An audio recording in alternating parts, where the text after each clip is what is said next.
Salut les petits clous, est-ce que vous connaissez le disque céleste de Nebra? Alors si vous me suivez depuis le début, vous savez que j'ai déjà fait une vidéo sur ce sujet il y a quelques années.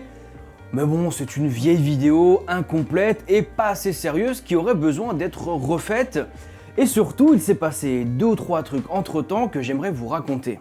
On va d'abord jeter un œil à la découverte et à son contexte, ensuite on va voir ce qu'en disent les scientifiques, et pour finir, on va se pencher sur une théorie moins scientifique mais vraiment passionnante, développée par un certain Howard Crowhurst. Cet épisode est sponsorisé par MyHeritage, et je suis vraiment content qu'il m'ait contacté, parce que j'utilise ce site depuis un paquet d'années. Si vous ne connaissez pas, c'est assez simple, c'est un site qui permet de faire son arbre généalogique. Je me suis lancé là-dedans il y a quelques années et mon père a très vite accroché et s'est mis en tête de remonter le plus loin possible dans notre famille. Du côté de ma grand-mère maternelle, on est remonté jusqu'à un certain Didier Jacquinot, né en 1584. C'est donc mon arrière-grand-père et j'espère qu'il sera content d'apprendre que son petit-fils parle de lui sur YouTube. MyHeritage propose d'autres fonctions vraiment cool, dont une qui s'appelle Smart Match et qui permet de comparer les arbres entre eux et de trouver des personnes communes. Et oui, parce que l'intérêt d'utiliser un site comme celui-là, c'est qu'il y a 90 millions d'utilisateurs et des dizaines de millions d'arbres généalogiques.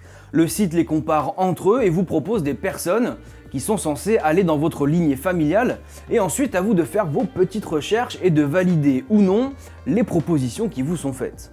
Directement depuis le site, vous pouvez restaurer, coloriser et même animer des photos, et surtout vous pouvez accéder à plus de 15 milliards de documents historiques pour faire vos petites recherches. Si ça vous intéresse, vous trouverez un lien dans la description pour vous inscrire et bénéficier d'une période d'essai gratuite de 14 jours, et si vous décidez de prendre un abonnement, vous pourrez bénéficier de 50% de réduction.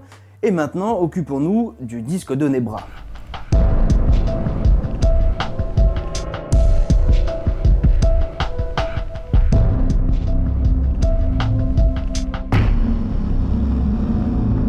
Alors je vous préviens, l'histoire de ce disque est digne d'un film.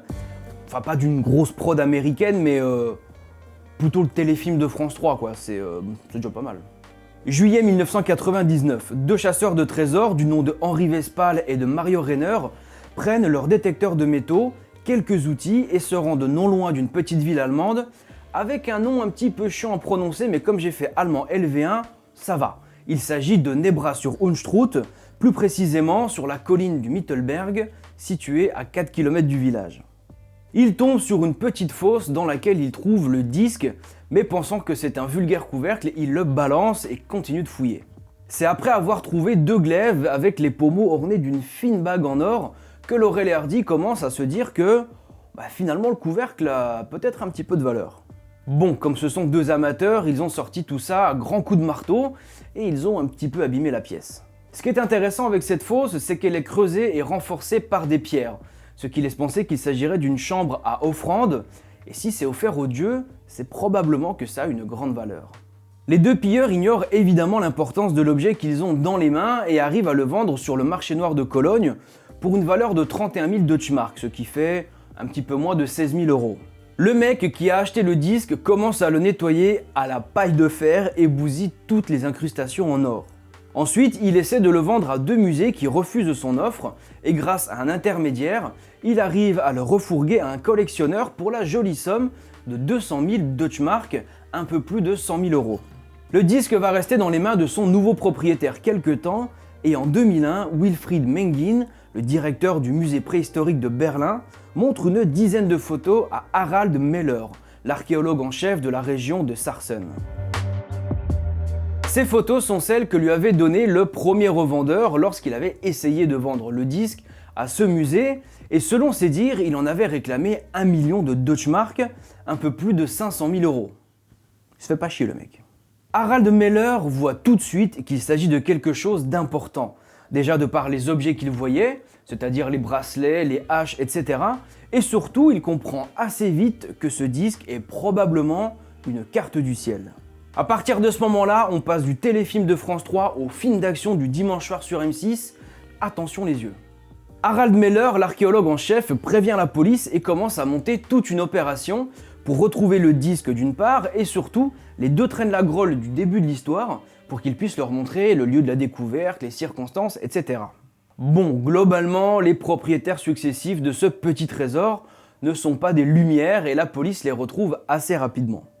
Harald Meller contacte le dernier propriétaire connu en se faisant passer pour un acheteur potentiel et prend rendez-vous en février 2002 à l'hôtel Hilton de Bâle en Suisse. Alors évidemment, la police suisse est mise au courant, l'hôtel Hilton également, et pour éviter tout risque de dérapage, le rendez-vous aura lieu dans le restaurant de l'hôtel qui a été fermé pour l'occasion, et ce sont des policiers suisses qui vont faire les faux clients pour ne pas éveiller les soupçons. Donc, c'est une opération de la police allemande en collaboration avec la police suisse. Ça se passe dans le restaurant d'un hôtel de luxe qui est fermé pour l'occasion, des policiers jouent aux faux clients et c'est Harald Meller lui-même qui va faire le faux acheteur. Je vous avais dit, c'est un film le truc. Le jour du rendez-vous, tout se passe bien, Harald Meller vérifie la marchandise et fait semblant de négocier un prix d'achat autour de 700 000 €. Et là, bim, la police intervient, embarque le vendeur et récupère tous les artefacts pour les ramener en Allemagne où ils seront placés à partir de 2004 dans le centre archéologique public et qu'ils ont baptisé l'Arche de Nebra. Pour remercier la ville de Bâle pour sa collaboration, la région de Sarsen leur a mis à disposition le petit trésor de Nebra pour une exposition qui a eu lieu au musée historique de Bâle en 2006 et 2007. Ce disque est si important qu'en juin 2013, il a été inscrit au programme Mémoire du monde de l'UNESCO en tant que découverte archéologique majeure du XXe siècle. Ça n'en est pas la moitié d'un. Allez, on va regarder ce disque en détail et tenter de comprendre pourquoi il est si incroyable.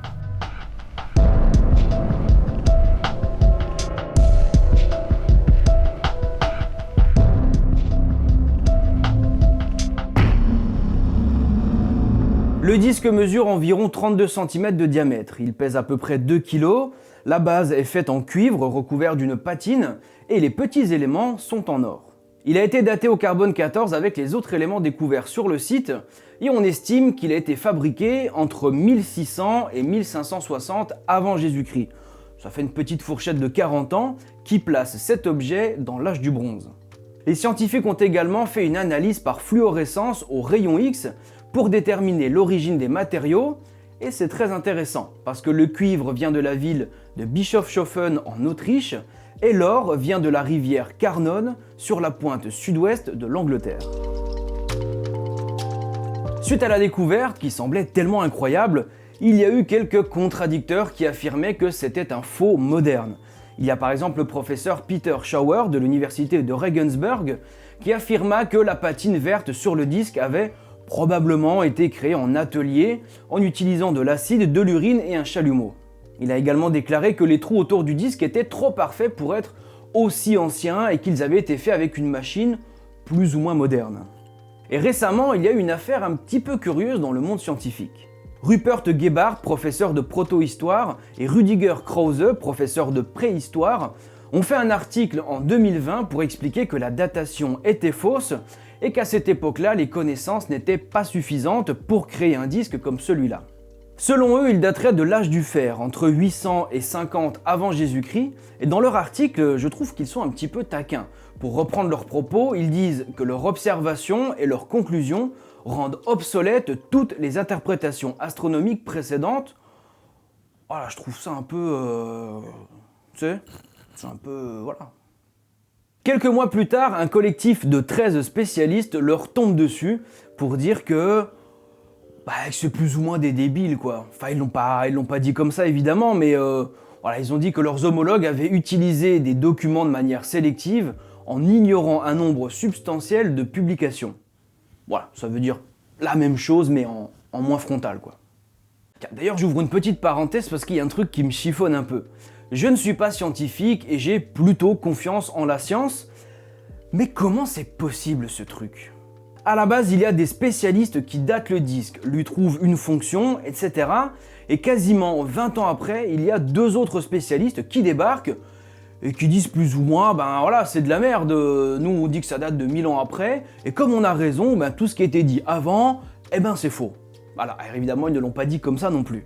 Dans la foulée, il y a 13 autres spécialistes qui font un papier pour dire que les deux spécialistes d'avant, ils ont oublié de consulter des documents et que du coup, leurs conclusions sont fausses.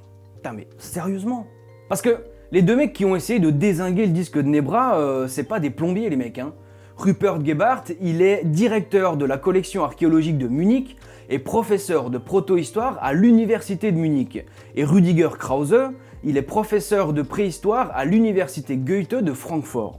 Du coup, s'ils ne sont pas foutus de pondre un papier en respectant correctement la méthode scientifique, est-ce qu'on est sûr qu'ils devraient enseigner ces mecs-là? Bon bref, c'était la petite parenthèse coup de gueule, maintenant regardons le disque en détail. La base mesure 32 cm de diamètre, ce qui nous donne une circonférence d'environ 1 mètre. Elle est faite de cuivre recouvert d'une patine bleu-vert. Il y a 32 points dorés sur le disque qui semblent être disposés de manière aléatoire, sauf ce petit groupe de 7 qui pourrait représenter les Pléiades. C'est un amas d'étoiles visibles depuis les deux hémisphères qui avait déjà une certaine importance dans les pratiques et les croyances du néolithique.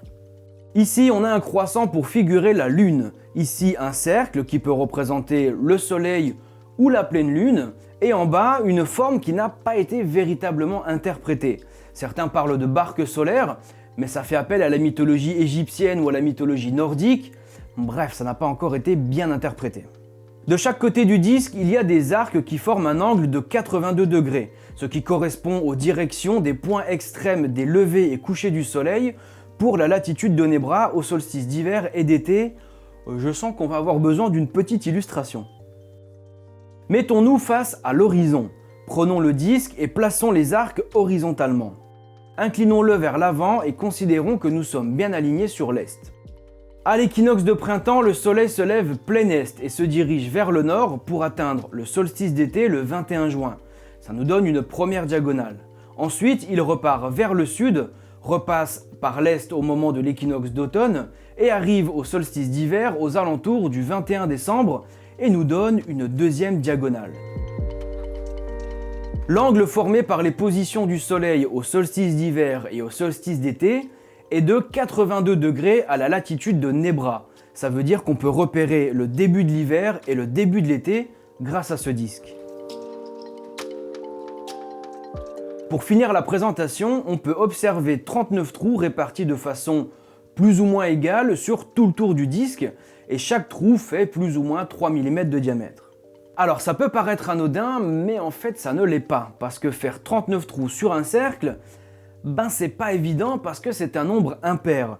C'est un peu comme si je vous demandais de couper 9 parts égales dans un gâteau. Voilà, 8, c'est facile, hein, mais 9, c'est pas évident. Ces 39 trous n'ont jamais été expliqués par les scientifiques, mais si des mecs de l'âge de bronze, il y a 3500 ans, se sont cassés la tête pour répartir 39 trous autour d'un cercle, c'est qu'il y a probablement une bonne raison, et c'est ce qu'on va voir tout de suite.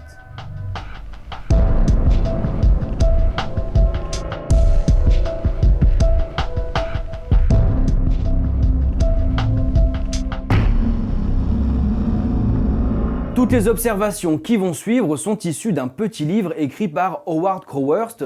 Vous pouvez retrouver le lien dans la description. Howard est une sorte de chercheur indépendant qu'on a rangé dans la case pseudosciences et dont les travaux ne sont pas vraiment pris en considération.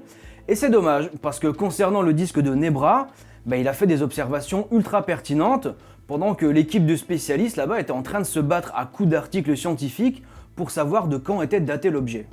La première observation n'est pas d'ordre astronomique, mais géométrique. Si on relie les extrémités des arcs extérieurs, le croisement des deux lignes nous donne le milieu du disque. Mais c'est également le point de rencontre entre deux cercles, celui de l'extérieur de la Lune et celui de l'intérieur de la barque solaire. Alors je ne sais pas si ça a une importance capitale, mais c'est juste pour dire que le mec qui a fait ça, c'est pas Joel Clodo, ok? Le mec qui savait ce qu'il faisait. Alors est-ce que vous savez ce qu'est un cycle synodique? On va dire que vous savez pas, parce que sinon j'ai rien à expliquer et du coup ça n'a pas grand intérêt. Un cycle ou une période synodique, c'est le temps qu'il faut à une planète pour revenir à la même configuration Terre, planète, Soleil. En gros, en tant qu'observateur sur la Terre, c'est le temps qu'il faut à une planète pour revenir à sa place initiale par rapport au Soleil. On va prendre un exemple. Relevons la position de la planète Mars par rapport au Soleil. Dès le lendemain, sa position ne sera plus la même et jour après jour, elle va s'éloigner du Soleil. Il va falloir 780 jours pour que Mars revienne à la même position pour nous qui sommes observateurs depuis la Terre. Donc 780 jours, c'est la période synodique de Mars, et ce qui est très intéressant, c'est que 780 divisé par 39 égale 20. Vous voyez pas le rapport? Ok, reprenons le disque. Imaginons qu'on mette une petite épingle de couleur rouge pour représenter la planète Mars. Ensuite, on compte 20 jours et on l'avance d'un trou. On compte à nouveau 20 jours, on l'avance d'un trou, on compte 20 jours, on l'avance d'un trou, etc., etc. Lorsque l'épingle aura fait le tour du disque, il se sera écoulé 780 jours et la planète Mars sera revenue à sa position initiale. Ce disque permet donc de compter facilement la période synodique de Mars et ça marche aussi avec le Soleil. Dans chaque arc, il y a 9 trous, ça en fait 18 au total. On peut donc mettre une épingle jaune pour figurer le Soleil, ensuite on compte 20 jours comme pour Mars et on avance l'épingle d'un trou. On compte 20 jours, on avance l'épingle, on compte 20 jours, on l'avance, etc. Une fois arrivé à la fin du deuxième arc, on a 18 trous multipliés par 20, ça nous fait un total de 360 jours. Il manque donc 5 jours, mais à l'image des calendriers mayas, on peut raisonner en cycles. Quand on a fait tous les trous des deux arcs, on note que l'on a fait un cycle. Ensuite, on en fait un deuxième, un troisième, et au quatrième cycle, on sait qu'il faudra reculer l'épingle d'un trou pour rattraper les 20 jours que l'on n'a pas comptés ces 4 dernières années. C'est le même principe que nos années bissextiles. En gros, une année fait 365,25 jours, mais plutôt que de rajouter un quart de jour chaque année, ce qui serait un petit peu relou, on attend 4 ans et on rajoute un jour à l'année. Bon, on a la période synodique de Mars, on a l'année solaire et il y a un autre cycle très intéressant que l'on peut mesurer avec ce disque, c'est le mois sidéral de la Lune. Elle met 27,3 jours pour faire le tour complet de son orbite, et ce qui est vraiment intéressant, c'est que le temps de gestation moyen chez la femme est de 10 mois lunaires, soit 273 jours. Alors aujourd'hui en Occident, on parle de 9 mois de gestation, mais c'est basé sur notre calendrier solaire. Et à une époque, on avait des calendriers lunaires, et d'ailleurs c'est encore le cas aujourd'hui dans certains pays d'Asie. Alors, comment ça marche? Eh bien, 273 jours divisé par 39 trous, ça donne 7. Donc, on place une épingle sur le premier trou lors de la conception, et ensuite on l'avance d'un trou tous les 7 jours. 7 jours, on avance d'un trou, 7 jours, on avance d'un trou, etc. Une fois arrivé au bout du disque, de 1, la Lune aura fait le tour de son orbite, et de 2, Madame sera en train d'accoucher. Alors pour le temps de gestation, on est d'accord que ce n'est pas d'une extrême précision, déjà parce que le point de départ est un petit peu flou à dater, et le temps de gestation n'est pas le même pour toutes les femmes, mais ça donne quand même une bonne idée d'où on se situe dans une grossesse. Mars, le Soleil, la Lune, ce disque, en plus d'être l'une des plus vieilles représentations du ciel faites par l'homme, est une sorte de calculateur de cycle astronomique. Alors encore une fois, tout ça n'est pas reconnu par la communauté scientifique, puisque ce sont les travaux d'Howard Crowhurst, un chercheur indépendant, mais honnêtement, je trouve ça vraiment pertinent, et je me dis qu'il reste probablement des fonctions à découvrir. Voilà les petits clous, cet épisode est terminé, et je remercie encore une fois MyHeritage d'en être le partenaire. Alors si vous voulez faire votre arbre généalogique en étant aidé par une grosse base de données, si vous voulez coloriser des vieilles photos de famille ou accéder à des milliards de documents historiques, vous trouverez tous les liens nécessaires dans la description. Je vous dis à bientôt pour une prochaine vidéo. Ciao!